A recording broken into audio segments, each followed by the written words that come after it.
primeiro eu queria agradecer aí o aceite do convite, enfim, para o nosso bate-papo de hoje. É uma satisfação enorme aí em nome do escritório. Te agradeço muito. Sei que a vida está corrida, a agenda muito apertada e as dificuldades, sem dúvida nenhuma, sempre desafiadoras, né? Mas acho que queria começar, Guilherme, tentando aí entender e ouvir de você um pouquinho como é que tem sido essas primeiras semanas aí de secretaria, né? Que tipo de desafio você tem encontrado? E eu sei que você é um profissional que preza muito pelo planejamento, né? Por iniciativas de médio e longo prazo, enfim. Que tipo de medidas vocês têm visualizado para tentar acomodar ou pelo menos minimizar os efeitos da crise que o Estado, né, o país inteiro vem passando? Eu acho que, primeiro, eu queria te ouvir um pouquinho sobre essas considerações iniciais, né, a respeito do que a Secretaria efetivamente está pensando para o futuro e que medidas ela vem adotando para resolver os problemas que ocorrem aí no dia a dia. Seu microfone está... Sandro, obrigado pelo convite, eu agradeço, é um prazer, você é um amigo de longa data, prazer estar falando numa live do Bichara, e tão importante, o escritório tão importante para o Estado, eu acho que faz parte a gente dedicar o tempo também aos grandes formadores de opinião, que na verdade, a gente precisa, tem falado muito isso, a gente num momento como esse, eu sei o tamanho do desafio, num momento como esse, o que a gente mais precisa é juntar forças em prol do entendimento a respeito da economia do Rio. E aí, por isso que eu tenho dito, Sandro, que apesar de todo o desafio financeiro e, obviamente, um ambiente político muito conturbado, não só no Rio de Janeiro, mas no Brasil e no mundo como um todo, né? Acho que o primeiro desafio que a gente tem é construir uma agenda de economia que seja uma agenda de Estado, né? Uma agenda que interesse a todos e consiga trazer para a mesa vários atores. E eu estou falando vários atores, o governo é um deles, no caso da Secretaria de Fazenda, mas também envolvimento constante da Assembleia Legislativa para todas as pautas que a gente precisa tratar. Essa relação tem que ser constante e diária. E a sociedade civil organizada, como escritórios como o Bichara, representações de classe, né, setores empresariais importantes.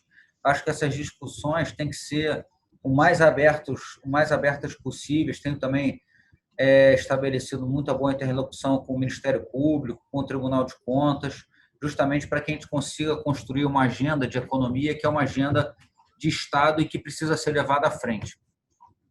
E aí, nessa agenda, Sandro, falando um pouco aí de planejamento, né, a gente traçou aqui duas carteiras de projeto, porque uma carteira de curto prazo, voltada para ações emergenciais de caixa, mas não só de caixa, também de compliance, esse é um ponto que eu tenho me preocupado bastante aqui na Secretaria, conformidade da Secretaria, não só da Secretaria, mas no sentido de que uma área financeira, seja ela no Estado ou numa empresa, eu sempre costumo dizer que a área financeira é o fim da linha, né?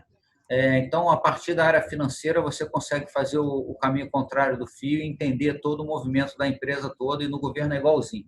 Então, acho que tratar a compliance e conformidade é um ponto importante aqui na Secretaria. Então, a gente está com uma agenda de curto prazo aí. Curto prazo, eu estou falando que até setembro essa agenda precisa estar de pé. A gente tem 2, 3 meses para botar essa agenda de pé. Em paralelo a ela, traçar um conjunto de projetos de médio e longo prazo aí mais estruturantes, né? E como é que a gente está tratando aí? Eu defini 3 pilares aqui para a gente trabalhar.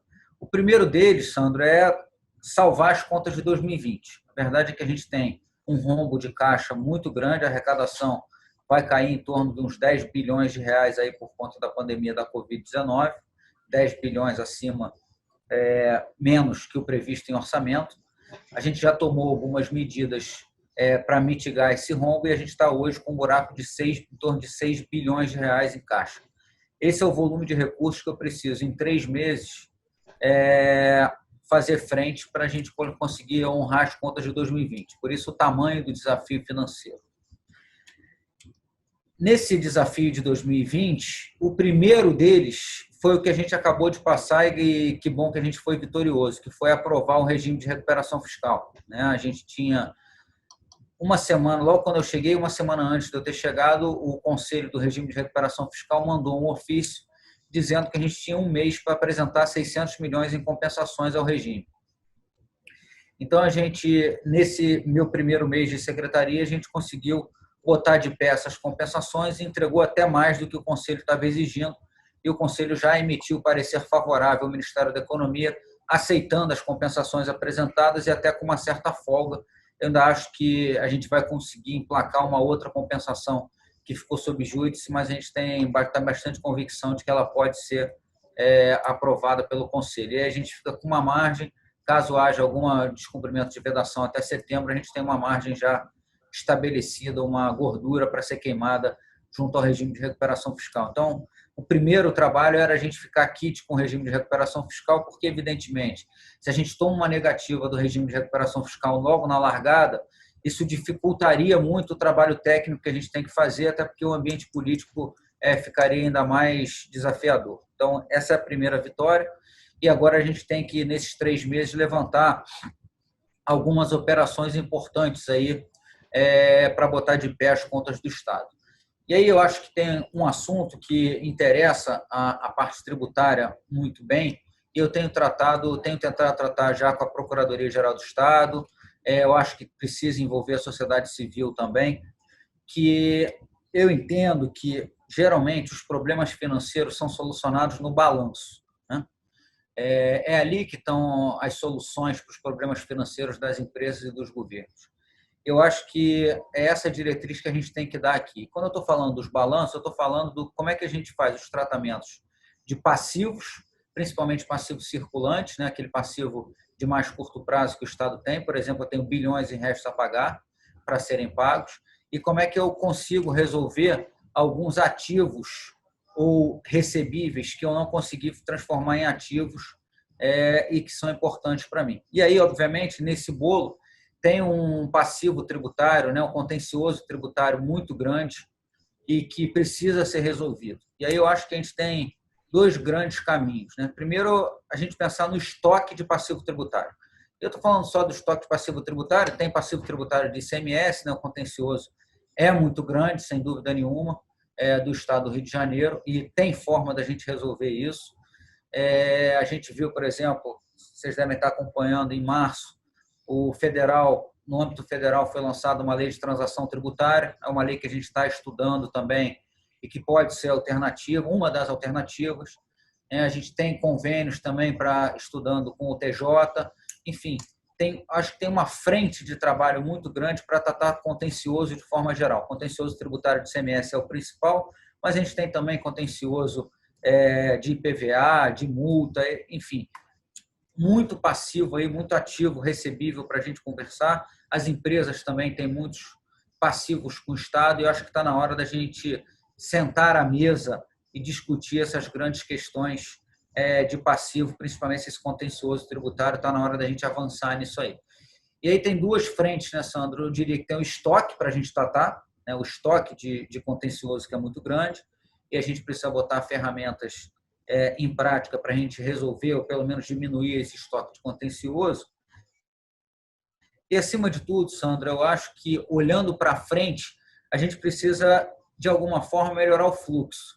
Eu sei que eu estou falando com um dos maiores especialistas do Rio aí em ICMS, que é você, e você sabe, até porque a gente esteve lado a lado muitos anos, passando essas angústias desse ICMS do Rio, que desde a década de 2000, a verdade é que a gente teve uma montanha de incentivos tributários de ICMS sendo promulgados, alguns setoriais, outros individuais de empresa, mas a gente nunca viu, né, Sandro, uma política tributária organizada de forma que a gente conseguisse botar todos esses incentivos fiscais dentro de um guarda-chuva de uma política que visasse o desenvolvimento econômico, o crescimento da economia e, consequentemente, o crescimento da arrecadação, né? Então, hoje, a gente chegou numa situação que a gente tem um emaranhado tributário muito complicado, né? Isso é um problema do Rio? Não, mas a gente sabe que no Rio ele é um pouco pior, né, para não dizer muito pior, que vários outros estados que a gente conhece e que tem um sistema de ICMS, às vezes, muito mais simples e muito menos oneroso para o contribuinte do que o ICMS do estado do Rio de Janeiro. Eu estou falando tanto dessa quantidade de legislações que geram, obviamente, obrigações acessórias monstruosas também, e essa burocracia fiscal, né? A gente tem um binômio aí de burocracia fiscal, com uma carga muito pesada para uns e muito leve para outros, ou uma dificuldade muito grande de formalização das empresas e dos trabalhadores, que só quem perde é a economia do Estado. Então, acho que a gente tem uma pauta muito grande e muito fértil aí para tratar com as áreas jurídicas, com os setores e com a Assembleia Legislativa, que é de aperfeiçoar o sistema tributário de ICMS do Estado do Rio de Janeiro. E, obviamente, e aí eu não vi nenhum outro Estado aproveitar, Sandro, um assunto que a gente discutiu muito nos últimos anos, que é a questão da convalidação dos incentivos, né? Eu não vi nenhum outro Estado ainda usar a convalidação como uma oportunidade para fazer uma reforma do seu ICMS, né? Tornando a economia do Estado mais competitiva e, inclusive, minimizando aí um monte de legislações encavaladas uma da outra, que às vezes o contribuinte tem que aderir uma parte em uma parte em outra. Isso, obviamente, gera uma insegurança jurídica muito grande e dificulta as questões. Então, acho que a gente tem um desenho novo para fazer, e aí a gente fez até, inclusive, sem aumento de despesa, evidentemente, a criação de uma subsecretaria de política tributária e econômica, que está à frente o professor Rogério Dias, um especialista do assunto também, um cara que sabe muito de tributação e de ICMS, e é justamente o profissional que a gente está esperando que faça essa interlocução com o setor privado, com o meio jurídico, né, e com a Assembleia Legislativa, para que a gente possa construir soluções em ICMS. Tá? Então, essa subsecretaria vai ficar só voltada para desenhar essa política tributária, lidar com os contribuintes, né, ouvi-los, tentar pensar em soluções e fazer, obviamente, uma dupla ali com a nossa Secretaria de Receita, né? A nossa Secretaria de Receita, evidentemente, tem seu papel operacional, seu papel de fiscalização e de zelo pela arrecadação, mas a Subsecretaria de Política Tributária certamente tem um papel propositivo e, obviamente, esse embate saudável é o que eu quero gerar aqui dentro da Secretaria de Fazenda, né? Para que a gente, sim, tenha a visão financista, né, a visão financeira, que cabe intrinsecamente à Secretaria de Fazenda, mas eu diria que até uma das minhas grandes contribuições eu tenho essa visão financeira, sou um cara de finanças, mas certamente entendo a economia do Estado e consigo ter uma visão de economia que eu sei a necessidade da gente fazer a economia voltar a crescer e tirar as amarras dos empresários para que a economia volte a crescer e aí sim a gente tem aumento da arrecadação. Eu acho que não dá mais para a gente ter uma visão simplista de que é só aumentar a alíquota, é só a gente bater em fiscalização que a arrecadação vai aumentar. Na verdade, isso tem se mostrado um grande tiro no pé no estado do Rio de Janeiro e em vários outros estados, né, onde a gente tem, muitas vezes, o contrário que a teoria de tributação manda. Você tem uma alíquota alta, uma base de tributação muito baixa, muito pequena, você tem um gap tributário monstruoso no estado do Rio, né, e aí você aumenta mais as alíquotas ou corre mais atrás dos contribuintes que pagam, enquanto a gente tem uma legião de outros possíveis contribuintes, potenciais contribuintes, que ficam de fora justamente porque o sistema é muito perverso para que os contribuintes entrem nele. Então, eu acho que é um pouco disso que a gente está falando, né? De um ambiente tributário que favoreça as empresas, minimize o risco jurídico e, evidentemente, consiga atrair empresas para o Estado e dar segurança jurídica para aquelas empresas que estão no Estado poderem crescer e avançar nesse processo de retomada pós-Covid. Eu acho que esse é um dos grandes temas aqui que a gente tem na área jurídico-tributária, né? E também uma questão de burocracia, Sandro. Eu acho que, e até solicitando aí as contribuições, eu pretendo criar grupos de discussões na área jurídica aqui, tributária, para justamente a gente, em parceria com a AB, grandes advogados tributaristas, a Assembleia, a gente tenha discussões saudáveis de soluções. E outras soluções que a gente pode pensar na área de burocracia, né? A gente tem um conjunto burocrático aí de ICMS que pode melhorar bastante e a gente já está estudando questões nesse sentido de diminuição, redução de burocracia aqui no estado do Rio de Janeiro. E nada mais natural, né? A gente sempre conversou sobre isso, da gente buscar soluções que às vezes já estão implementadas em outros estados, que já têm sucesso, e a gente não precisa, às vezes, inventar muito, né? Às vezes tem soluções práticas, rápidas e até sistemas que a gente pode fazer convênios com outros estados e implementar muito rapidamente políticas sem custo para o Estado e com grande ganho para a economia e para os contribuintes. Então, é uma visão, sim, de parceria com os contribuintes, de entender o que a economia precisa da Secretaria de Fazenda para voltar a crescer de forma geral. Acho que é um pouco isso que a gente tem que discutir aqui em âmbito assim, do escritório como o Bichara, é como é que a gente pode pensar em soluções para a área tributária do Estado, além de outras questões aqui financeiras que, obviamente, a Secretaria vai ter que colocar de pé e discutir grandes questões estruturais aí, depois de a gente apagar o incêndio. Acho que depois dessa abertura, Sandro, abro para suas considerações e, evidentemente, para perguntas e eventuais dúvidas que a gente possa ter ao longo da nossa conversa. Obrigado. Claro, perfeito. Obrigado, secretário. Obrigado, Guilherme. Enfim, o desafio é realmente enorme, né? Se olharmos a LOA agora de 2020, é possível perceber um déficit de 10 bilhões, mais de 10 bilhões de reais. Então, obviamente, há muito que se fazer, há muita mudança para ser implementada. Você mencionou o ponto pertinente aos incentivos fiscais, né? Estivemos aí lado a lado durante muitos anos trabalhando nesse assunto e com a percepção de que, obviamente, que não é uma particularidade do Estado do Rio de Janeiro, ao contrário do que muitos pensam, né? Os estados da federação, de uma forma geral, têm modelos muito parecidos em relação à concessão de incentivo, embora nenhum tenha um único perfil, né? Você tem incentivos que são direcionados a determinadas empresas, você tem incentivos que são direcionados a determinados segmentos econômicos, você tem incentivos que são financeiros, enfim, você tem todo tipo de incentivo. E durante muito tempo, inclusive a partir do momento em que o Estado começa a ter a sua crise econômica agravada, se inicia também um movimento político tentando culpar essa crise financeira, ou culpar os incentivos pela crise financeira, né? Como se os incentivos fiscais fossem efetivamente os responsáveis por isso. Hoje, na Secretaria, qual é a visão que se tem sobre esse aspecto? Ou seja, de fato, os incentivos contribuíram para a crise fiscal do Estado do Rio de Janeiro e se contribuíram em que medida? Porque todos os estados da federação possuem incentivos e a gente sabe e vivencia muito isso com os clientes em relação aos problemas que surgem no dia a dia.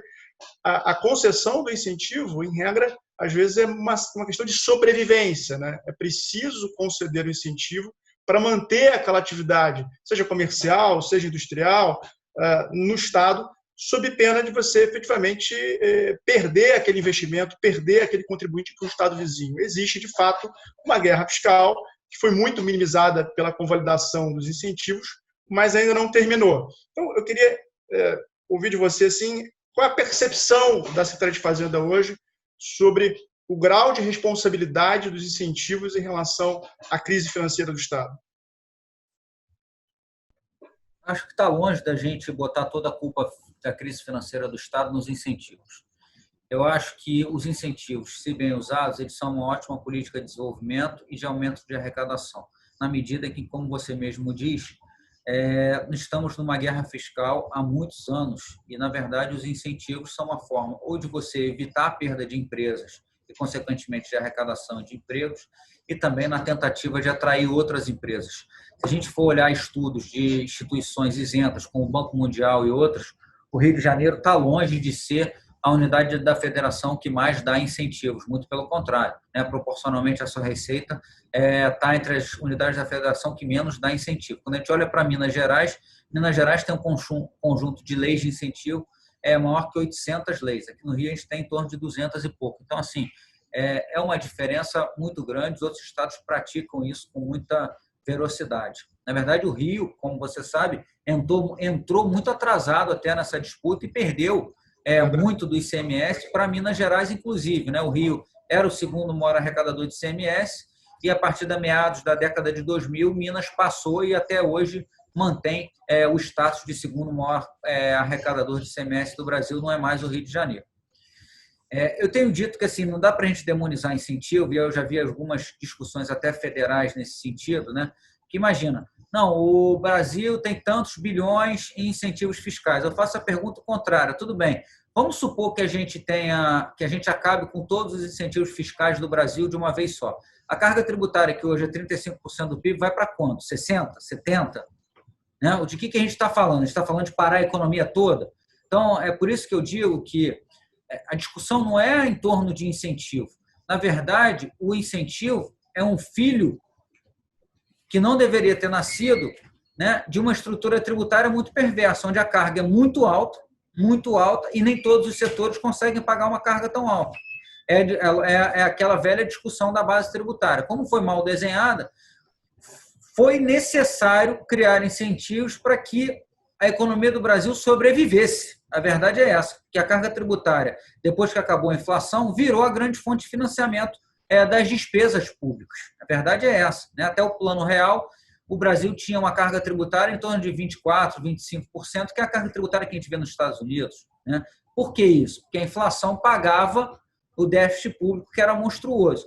Quando acaba o Plano Real e o financiamento pela inflação acaba, a carga tributária no Brasil saltou dos 24% para os mais de 36% que ela já teve.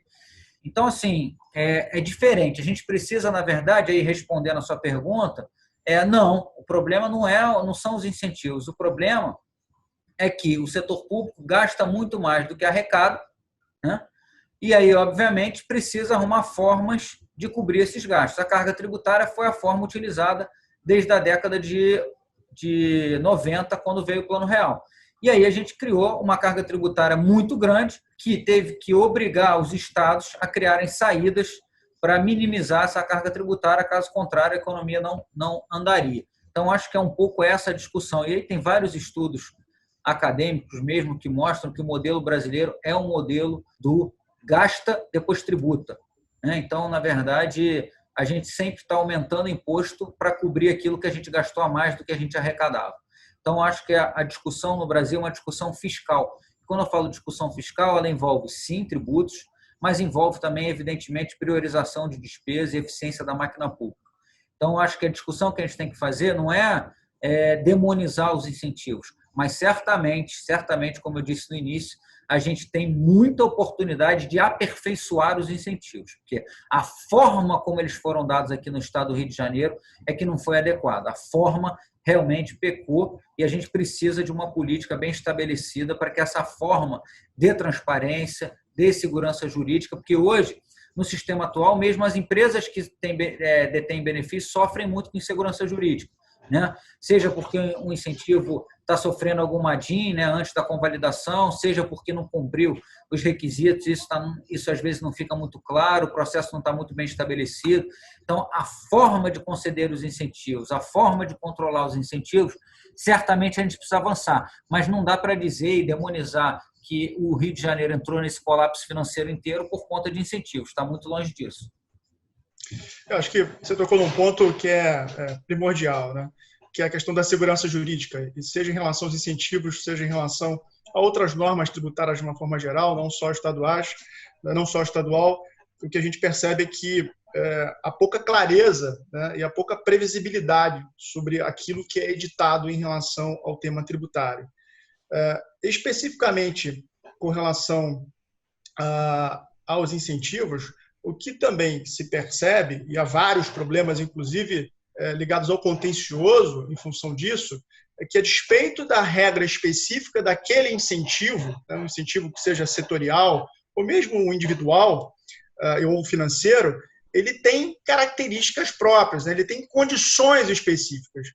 E temos notado, a partir, inclusive, de problemas de alguns clientes, né, que geram contencioso, que essas condições elas não têm sido plenamente obedecidas por parte do Estado, né, ou por parte, muitas vezes, até do Ministério Público. Ou seja, se passa a exigir uma condição para o cumprimento de determinado incentivo, para a fruição de um incentivo, que não consta da norma, né? É uma condição extra, é uma condição não estabelecida naquela lei ou naquele decreto que fixou aquele incentivo. Isso é muito problemático, porque o contribuinte, obviamente, fica sem saber o que precisa fazer para ter absoluta segurança em relação à sua atividade, ao seu incentivo ou à segurança de que, em algum momento, ele não vai ser fiscalizado e, consequentemente, autuado, né, inclusive com efeitos pretéritos, sobre um incentivo em que,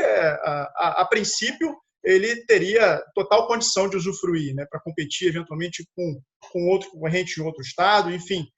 Então, esse é um problema grande que a gente percebe e é um grande gerador de contencioso. Quer dizer, a necessidade de que as condições sejam claras, a regra do jogo seja clara, né? É óbvio que pode ser que exista uma condição A ou B e que o contribuinte eventualmente não possa cumprir, obviamente ele deve ser fiscalizado e penalizado por isso. Mas aquilo que deve ser exigido do contribuinte é exatamente o que está previsto na norma, né? E não condições outras, muitas vezes exigidas, enfim, ao arrepio da lei. Então, esse é um problema que a gente percebe muito nitidamente. O outro é, efetivamente, a edição de regras que também não tem uma clareza muito grande, porque o contribuinte, ele só, salvo quando ele resolve acompanhar o processo legislativo e toma conhecimento da proposta junto à LERJ de forma antecipada, ele só toma conhecimento da norma quando ela é publicada no Diário Oficial. E, muitas vezes, o que se percebe é que o texto da norma não é suficientemente claro. Isso também gera uma insegurança jurídica muito grande para o contribuinte. A Secretaria, ela tem, como é que ela tem tratado isso, né? E você mencionou também a criação da subsecretaria sob o comando do professor Rogério Dias, e eu acho que certamente ele pode contribuir muito nesse sentido, para que a gente tenha mais clareza, né, sobre aquilo que vai ser implementado e, eventualmente, embora seja algo até inovador, que possa disponibilizar, digamos assim, uma minuta de um texto, né, como se fosse uma consulta pública sobre regras específicas que a Secretaria planeja editar. Obviamente, a partir daí, ela pode, inclusive, colher sugestões e ideias dos contribuintes, no sentido, de, inclusive, de aperfeiçoar a norma, né? É óbvio que a Secretaria não está obrigada a acolher, a acatar qualquer tipo de sugestão do contribuinte, mas é uma maneira de você prevenir problemas que vão surgir a partir da interpretação da norma e prevenir também o surgimento de um contencioso que é indesejável e que prejudica certamente a arrecadação do Estado. Sandro, ótimo ponto. A gente está tentando estabelecer o diálogo sempre. Foi assim no Repetro, por exemplo, que a gente teve agora. Tá? A gente aprovou essa legislação. Foi o primeiro estado do Brasil a internalizar esse Repetro de industrialização e aprovou através de muito diálogo. Setor produtivo, com a Assembleia Legislativa, e foi tudo tranquilo. No Rio Log, a gente também está tratando da mesma forma. Mas eu gosto dessa tua proposta da gente trabalhar no estilo que trabalham, eu vejo muito trabalhar as agências reguladoras, né? Toda vez que as agências reguladoras vão tratar alguma nova regulação, elas abrem consulta pública e esperam, né? Recebem as contribuições da sociedade antes de concluir aquela nova regulação. Eu acho que é um modelo bom, eu até te agradeço a sugestão aqui e vou olhar como a gente pode implementar isso. Eu estou pensando em criar aqui alguns comitês fixos, tá? Justamente de consulta, como se fosse um conselho de política econômica tributária, e que a gente tivesse comitês. Você conhece bem como funciona conselhos, né? E a gente teria alguns comitês específicos, tá? E aí talvez esses comitês também pudessem tratar e avaliar em conjunto, não só pela Secretaria de Fazenda, mas ouvir a opinião de especialistas, para justamente vem essas consultas públicas, a gente bota uma legislação, vem as consultas públicas, a gente traz para o comitê, discute e sai com uma legislação teoricamente bem discutida e bem estressada, para que a gente chegue na ponta, na prática, com uma questão que atenda, obviamente, aos objetivos da Secretaria de Fazenda, mas também seja aplicável aos contribuintes. Acho que a gente sente muita falta mesmo da Secretaria de Fazenda perguntando antes para o usuário o que ele precisa, né? Eu acho que a gente precisa entender um pouco isso, né?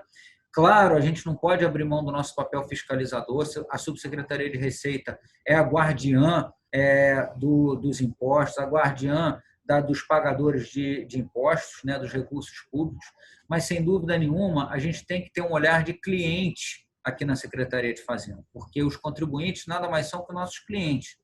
Então, a gente tem que entender também os clientes. É claro que eu tenho que combater a inadimplência do cliente, eu tenho que combater quando o cliente está me passando um cheque sem fundo, ou o cartão de crédito, se ele vai ser aceito ou não, mas assim, de todo modo, ele é meu cliente. Então, assim, eu preciso entender e atendê-lo da melhor forma. Se ele não pode pagar em cartão de crédito, né? Estou dando um exemplo simples de uma loja, se ele não pode pagar o cartão de crédito, eu vou ter que gerar um processo de boleto para alguns clientes, né? Então, assim, a Secretaria de Fazenda também tem o papel de entender o contribuinte e facilitar a vida do contribuinte para pagar impostos. Acho que essa é a grande questão. Facilitar a vida do contribuinte não quer dizer dar moleza para o contribuinte, pelo contrário, é estabelecer regras claras, como você está falando, transparentes, para que ele possa cumprir as obrigações. Porque imagino que muitas empresas deixam de cumprir as obrigações até por medo de incorrer e furar as obrigações acessórias ou declarar errado, e aí você cria o problema de contencioso, na verdade, que poderia ser evitado com regras mais claras, definidas e traçadas anteriormente, ouvindo os contribuintes de forma geral. Um outro ponto, Guilherme, que você mencionou logo no início da sua exposição é a questão dos restos a pagar, né? E a gente sabe que, obviamente, o Estado ele usufrui de uma série de serviços prestados por várias empresas e muitos desses serviços, em função da situação atual, não vêm sendo devidamente adimplidos, né, pelo Estado do Rio de Janeiro. A Secretaria, o governo do Estado, de uma forma geral, vem pensando em alguma solução para isso? É uma ideia, ou seria uma ideia factível, por exemplo, se imaginar uma compensação dos valores devidos pelo Estado a determinados contribuintes com débitos desses contribuintes junto ao Estado, num verdadeiro encontro de contas? Óbvio que isso passa necessariamente por uma atuação também da Assembleia Legislativa, à medida em que seria necessária uma lei específica para esse tipo de tratamento, mas há também uma experiência do Estado em gestões passadas, em governos passados, de leis similares, né, que funcionaram exatamente para viabilizar esse encontro de contas, sanando um problema que o Estado tem perante determinados contribuintes, né, por conta desse inadimplemento dessas obrigações, e na outra ponta também resolvendo uma inadimplência que este contribuinte, às vezes fruto de um contencioso, enfim, de um debate sobre interpretação da legislação do ICMS, tem com o Estado do Rio de Janeiro. Acho plenamente viável, sim, Sandro, e a gente está estudando algumas formas, sim, justamente como eu falei, de trabalhar nesse balanço aí do Estado, que é justamente fazer um encontro de ativos e passivos do Estado do Rio de Janeiro. A gente está estudando isso, sim, e eu acho que tem formas hoje da gente colocar em prática várias operações financeiras nesse sentido, operações financeiras e tributárias, para que a gente possa fazer esse encontro de ativos e passivos, sem dúvida nenhuma. Mas isso para a gente resolver o estoque, como eu havia dito antes. Mas eu acho que, acima de tudo, eu tenho me preocupado bastante em resolver o fluxo, né? Porque, às vezes, eu tenho muita gente batendo na minha porta reclamando de restos a pagar. E eu tenho devolvido dizendo o seguinte: olha, o restos a pagar, na verdade, é um problema de planejamento. O resto a pagar em si não é um problema. Porque, na verdade, o resto a pagar só existe porque houve uma despesa que foi planejada e executada sem antes a gente se certificar se tem recurso em caixa. A gente sabe do que a gente está falando, né? Eu comprei, na verdade, de um fornecedor e não tenho recurso em caixa para pagar ele, né? Grosso modo, eu fui lá na loja americana, comprei um produto, passei um cheque, mas o cheque é sem fundo. É disso que a gente está falando, no final das contas, né? Então, eu insisti muito, a gente conseguiu avançar. Agora foi criada, recentemente, recriada a Secretaria de Planejamento e Gestão, né, que é um órgão fundamental para isso. Então, eu acho que a gente tem que combinar as duas coisas. Primeiro, e aí com a Fazenda, né, estratégias financeiras para mitigar ou minimizar o estoque de passivos que a gente tem aí, e aí isso é viável com operações financeiras, seja de casamento de débito e crédito. E aí tem várias opções, a lei de transações financeiras pode ser uma opção dessa, da gente tentar talvez publicar uma lei dessa em âmbito estadual. Como você falou, tem que ser uma tratativa em parceria com a Assembleia Legislativa. Há mecanismos financeiros e tributários para a gente tratar isso, mas também a gente precisa reorganizar o planejamento financeiro de forma que essa prática de resto a pagar não continue. E aí eu gostaria de fazer um parênteses, porque assim, esse não é um problema do Estado do Rio de Janeiro especificamente. Eu estou falando com bastante propriedade, porque eu acho que eu fui um dos primeiros economistas no Brasil a levantar esse problema de resto a pagar, na verdade, mostrando que, como os estados e municípios estão proibidos de se endividar desde a década de 90 e o déficit continua presente, os estados e municípios passaram a se financiar via resto a pagar, né? Então, cutuquei, inclusive, o Fundo Monetário Internacional, que foi quem criou no Brasil as estatísticas de déficit e dívida na década de 80, e chamei a atenção deles de que a medida de déficit que eles construíram hoje não media realmente, não servia para medir o déficit público de estados e municípios, porque ele não estava considerando os restos a pagar sem cobertura de caixa. Inclusive, escrevi um capítulo do livro da FMI, o último sobre o Brasil, sobre os estados, e esse é um dos pontos que eu coloco. Então, assim, esse é um problema que virou nacional, né? E a gente tem que rediscutir. Eu estou vendo até tem uma pergunta aqui no nosso chat aqui, que é muito sobre a dívida, as dívidas do Estado do Rio de Janeiro, e aí basicamente com a União, tá? E aí, me permita, Sandro, embalar nesse assunto, que eu acho que a gente consegue engatilhar um no outro, tá? A gente tem dois tipos de passivo, basicamente, né? O passivo circulante, que é o resto a pagar que a gente está falando, que, grosso modo, são aqueles serviços que já foram prestados para o Estado e que o Estado não pagou. O resto a pagar, ele é um movimento natural de qualquer financeiro. Por exemplo, as despesas, geralmente, de dezembro de um ano são pagas em janeiro do outro ano. Isso é mais do que natural, né? Esse é o resto a pagar natural. E a Lei de Responsabilidade Fiscal diz que, em último ano de mandato, né, os restos a pagar não podem superar os recursos em caixa. Ou seja, eu não posso passar para o próximo governante mais dívida do que eu tenho em caixa para pagar, né? Isso está previsto na Lei Complementar Federal, que é a Lei de Responsabilidade Fiscal. Só o que acontece? Lá na década de 90, quando os estados renegociaram a dívida com a União, na minha visão, houve uma falha de regulação. Qual foi? E que afeta principalmente os grandes estados. Aí eu vou chegar agora na pergunta aqui do Marco Schroeder, tá? Que é o seguinte: lá na década de 90, foi renegociada toda a dívida dos estados com a União. Qual o grande problema aí? Naquela época, foi fixada uma taxa de juros que era o IGPDI mais 6 ou mais 9. Isso só foi mudar depois, lá para 2014, depois em 2016. Mas, grosso modo, todo o maior período dessa dívida pagava uma taxa de juros muito elevada, tá? Que era o GPDI mais 6%. E em muitos casos, essa taxa de juros ficou muito acima da taxa praticada em mercado, que é a taxa Selic. O que aconteceu para os grandes estados devedores já na época da década de 90? E esse é o caso do estado do Rio de Janeiro. São 5 os grandes devedores, né? O problema de dívida está concentrado em 5, 6 estados só. E mais 10 capitais só. Então, é um problema de dezenas de unidades da federação, dentre as milhares que a gente tem. Aqueles estados e municípios cuja dívida, o estoque da dívida era muito elevado na década de 90, ou seja, pré-renegociação da dívida, o que aconteceu? Quando eu determinei uma taxa de juros muito alta para incidir sobre um estoque também muito alto, o que acontece é que o estoque da dívida multiplicado por um indexador muito alto gerava um serviço da dívida muito alto, ou seja, o pagamento de juros e amortizações muito elevado. Até aí tudo bem. Você pode falar, olha, Guilherme, é justo. Se os estados tinham dívida muito elevada, é natural que eles paguem um serviço da dívida muito elevado. Eu concordo.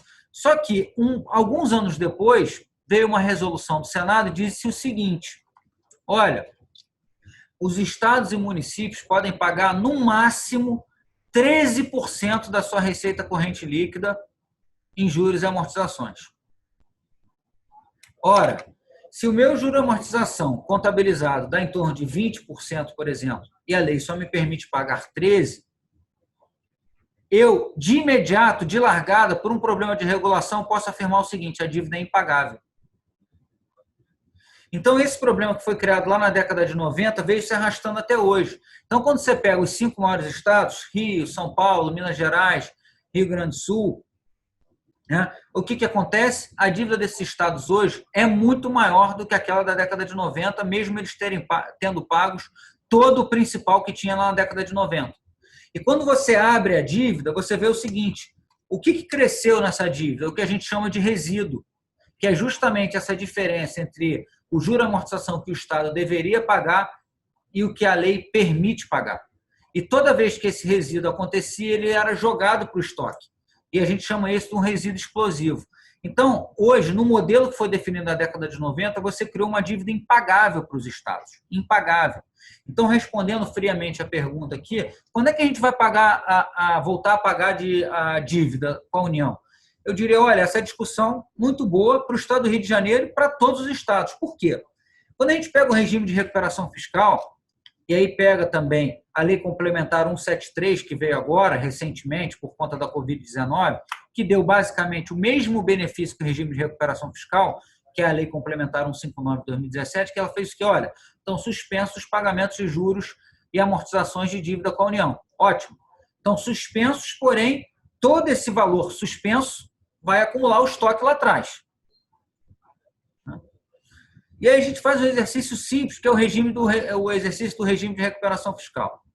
Bom, se eu disse para vocês que o limite para pagar juros e amortização é 13% da dívida, e você, Sandro, abriu dizendo que o déficit do Estado previsto em orçamento é de 10 bilhões de reais,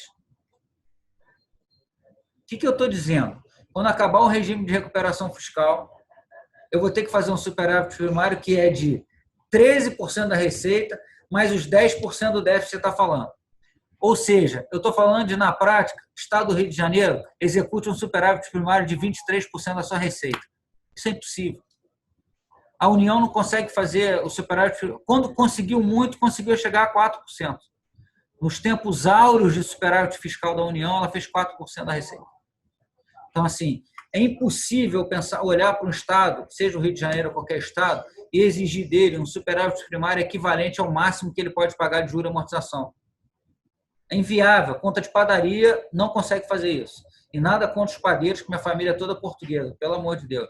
Mas, assim, uma conta muito simples, você consegue ver que é inviável pagar esse estoque da dívida que os estados brasileiros têm hoje.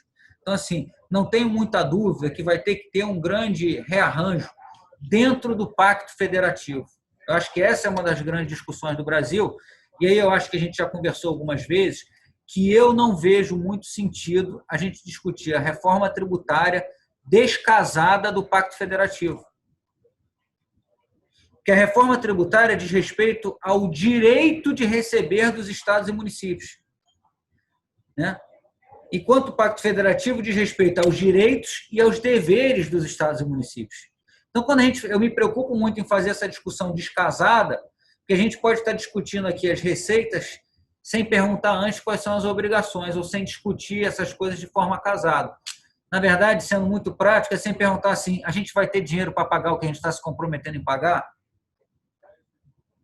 Acho que essa é a grande discussão, né? A discussão acaba sendo uma discussão federativa. O que cada estado e município, o que a União tem que pagar? O que a sociedade espera que o Estado pague? Porque a sociedade espera que o Estado pague tudo para ela vai ter que conviver com uma carga tributária muito alta. É uma escolha de sociedade. Porque não tem outra forma de eu pagar os gastos públicos, tem 3 formas só: imposto, inflação, né? Ou mais dívida. Não tem, só tem essas 3 formas, é matemática. Então, acho que é uma discussão grande de sociedade que a gente tem que ter, é qual o tamanho do Estado que o Brasil quer ter. A gente quer ter o tamanho do Estado europeu, pode ser uma decisão. A gente tem que lembrar o seguinte: a eficiência do Estado brasileiro é muito inferior à eficiência do Estado europeu. Ou a gente quer ter um Estado americano que é menor e menos assistencialista, mas a gente também tem uma população muito mais carente do que o Estado norte-americano. Então, essa é uma discussão de sociedade que eu acho que deve vir na reforma tributária, mas me preocupa que essa reforma tributária seja discutida sem que a gente pense no Pacto Federativo, porque eu tenho medo da gente novamente resolver um problema e continuar com outro desequilíbrio que novamente vai nos obrigar a mexer nesse problema, que na verdade é isso que a gente viu, né, Sandro? O desequilíbrio federativo acaba forçando sempre a mexidas tributárias que acabam distorcendo cada vez mais o sistema tributário que a gente tem, né? É CPMF, é PIS/COFINS, vão surgindo novas tributações para cobrir uma despesa que a gente não quer discutir, né? Acho que você tocou num ponto super importante, né? Alguns dias atrás, numa discussão com o professor Fernando Rezende, ele, enfim, que é um especialista no assunto, e levantava assim um histórico, na época da Constituinte, né, dos motivos que ensejaram uma série de dispositivos que foram colocados na Constituição. E, obviamente, ele ponderava que foi feita uma escolha, né? A sociedade fez uma escolha à época da Constituinte, especificamente no campo tributário. Se essa escolha foi a melhor, a gente vê hoje que provavelmente não, né? A União tem problemas fiscais, os estados, de uma forma geral, quase todos têm problemas fiscais, uns com problemas maiores que outros, mas, efetivamente, esse modelo que foi escolhido é um modelo que não está funcionando bem. Quando você começa a discutir uma reforma tributária, e a gente tem discutido muito isso no escritório, amanhã, por exemplo, a gente vai ter um webinar específico sobre reforma tributária, já fizemos alguns outros, que é um tema realmente super importante para os nossos clientes, nossos parceiros, enfim, para toda a sociedade. É importante que nessa discussão de reforma tributária você também rediscuta essas escolhas do passado, né? Não adianta só você imaginar uma mudança com a absorção, por exemplo, do que a gente chama do IVA, né? que é o IBS, proposto pelo menos pela PEC 45, onde você tem PIS, COFINS, IPI, né? O ICMS e o ISS absorvidos com a criação de um outro tributo. Mas tem uma série de outras questões que não estão sendo discutidas. Essa proposta, por enquanto, a despeito de uma série de notícias de que a gente deva avançar também para uma discussão sobre modelo de tributação sobre renda ou sobre patrimônio, por hora, ela é uma discussão de mudança de modelo de tributação sobre consumo. Isso é o suficiente, né? É o que a sociedade espera, efetivamente, de uma reforma tributária. Há quantos anos, né, a gente discute propostas de reforma tributária? Quantas propostas nós já vimos, né? Nós já analisamos, desde a Mussa-Demes, né, proposta do governo Fernando Henrique, mesmo no governo Lula, enfim, quantas propostas foram tentadas, inclusive com modelos muito semelhantes a esse, né? Ao contrário do que muita gente imagina, essa proposta, seja a PEC 45, seja a 110, ela não tem nada de muita novidade, né? É uma reprise de propostas anteriores. Agora, a sociedade quer ter, ou está disposta a ter uma discussão ampla sobre pacto federativo. Há também um componente político, né? A gente sabe que o Brasil é um país de extremos e também de complexidades. Você querer discutir de uma forma ampla pacto federativo e uma mudança de um sistema tributário como um todo é algo que pode acabar prejudicando a discussão em si, ou seja, você não vai conseguir nada. É melhor você mudar apenas o modelo de tributação sobre o consumo agora, em função de um ambiente que aparentemente favorece essa mudança, do que você tentar realmente resolver o problema como um todo e, no final do dia, não conseguir resolver nada. É uma escolha difícil, né? Bastante difícil. E, em relação à questão do sistema, eu me lembro bem o professor Fernando Rezende dizendo que uma das coisas que ele acha mais absurdo é efetivamente chamar o nosso modelo, né, tributário, sobretudo da Constituição, de sistema, porque não tem nada de sistema ali, não tem nada que seja ordenado, não há nada ali de forma organizada, né? O nosso sistema ele não funciona bem, você tem uma superposição de previsões, de incidências, enfim, não é à toa que nós temos um contencioso, o maior contencioso tributário do mundo, né? Não é por acaso, isso não surge do nada, é fruto efetivamente desses atritos entre normas constitucionais ou infralegais e constitucionais, né? Onde você, e a gente vê o problema que os contribuintes enfrentam de ter que buscar o contencioso a todo momento. O Supremo, a todo momento, ele é ouvido, né, para que aprecie ações judiciais novas, ações diretas de inconstitucionalidade. Você tem um país onde qualquer norma editada hoje, federal ou estadual, se houver um mínimo de discussão sobre ela, em 2 ou 3 dias existe um adinho Supremo para discutir. E o contribuinte passa a não ter nenhuma segurança sobre o cumprimento daquela norma, porque o Supremo pode julgar aquela norma inconstitucional daqui a 6 meses, 1 ano, 5 anos ou 10 anos. A gente sabe que existem adins no Supremo há muitos anos, mais de décadas, em que o Supremo ainda não teve a oportunidade de decidir essa inconstitucionalidade. Então, se essa decisão tem um efeito retroativo, né, isso cria um problema gigantesco. Mas, de novo, na percepção de vocês sobre reforma tributária, é de fato um momento propício para discutir a reforma como um todo, inclusive pacto federativo, ou politicamente faria mais sentido aprovar aquilo que aparentemente já tem algum consenso, embora a comissão mista ainda vá retomar os trabalhos agora a partir de agosto, esperamos. O que vocês têm olhado a reforma de uma forma mais separada dos problemas do dia a dia, ou seja, existe uma equipe dedicada a isso? Qual é a percepção da Secretaria de Fazenda sobre as principais propostas também que estão no Congresso, a PEC 45 e a 110? A gente está estudando isso sim, Sandro. Eu particularmente me preocupo.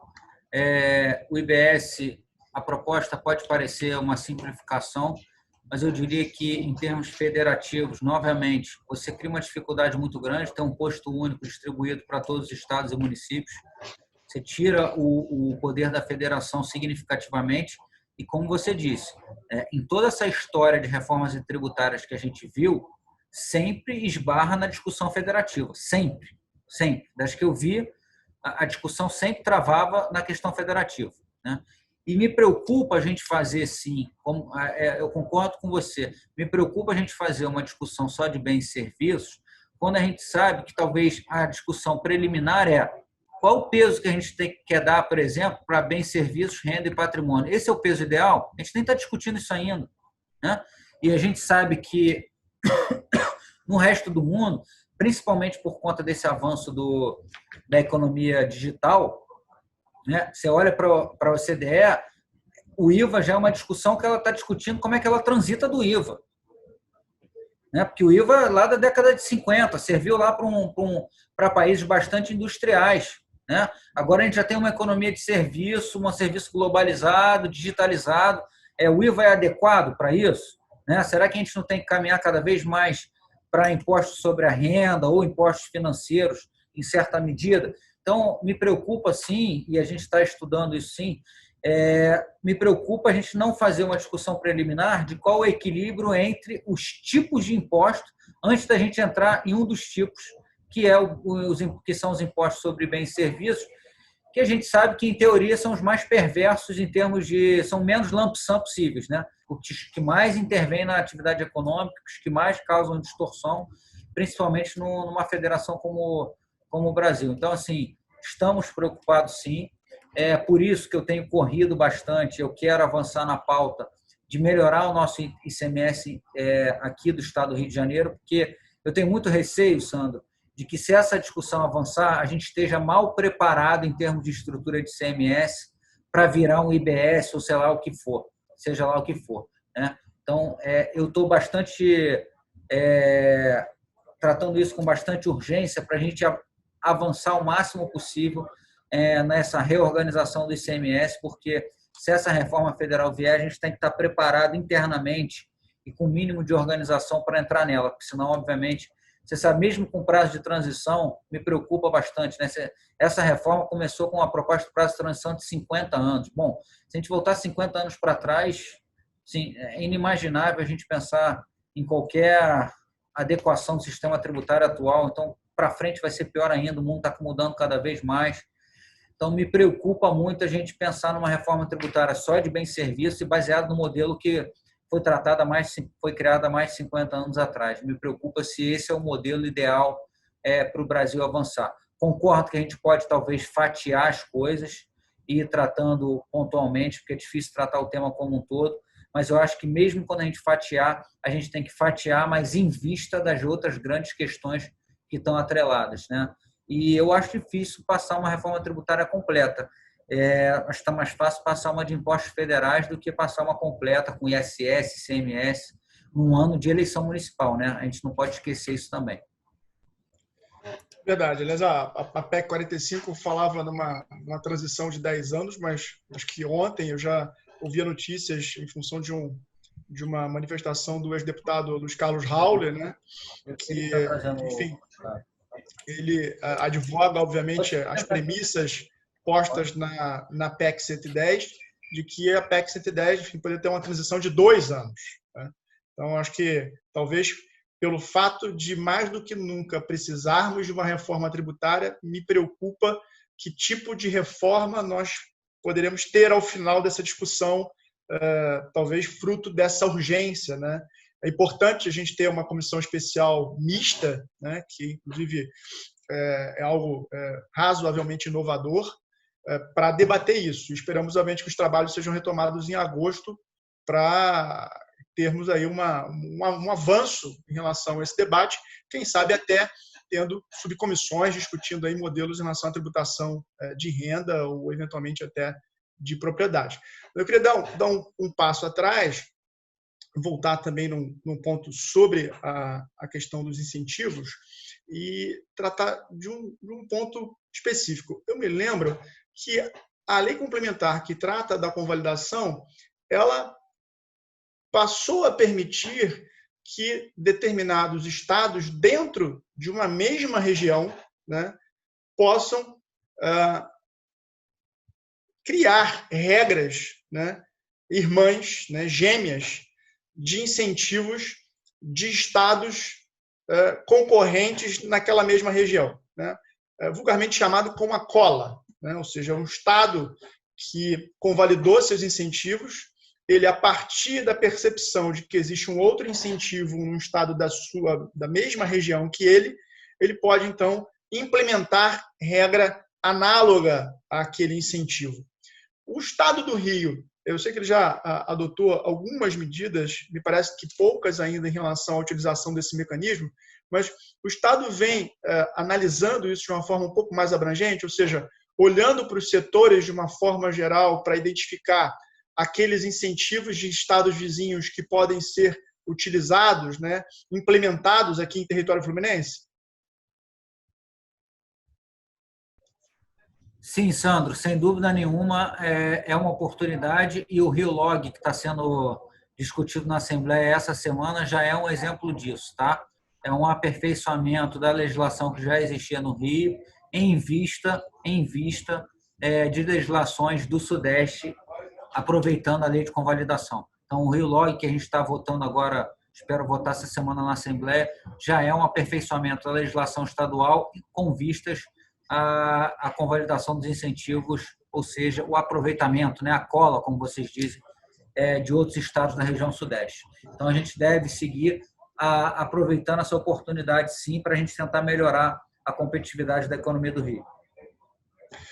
Maravilha, secretário. Bom, acho que em função do avançar da hora, do nosso tempo aí, da sua agenda, enfim, temos aí várias perguntas, mas acho que teremos, sem dúvida nenhuma, uma outra oportunidade para um outro bate-papo. Assunto não vai faltar, né? Então, eu queria aqui deixar o agradecimento do escritório pela sua disponibilidade, pela sua agenda, Guilherme. Brigadíssimo. Deixando também aqui um grande abraço a você. Sandro, eu que agradeço. A parceria está absolutamente aberta aqui, as portas da secretaria, para você, para o Bishara. Fique à vontade. Para mim foi um prazer participar aqui, cara. Um grande abraço aí. Um abraço, brigadíssimo.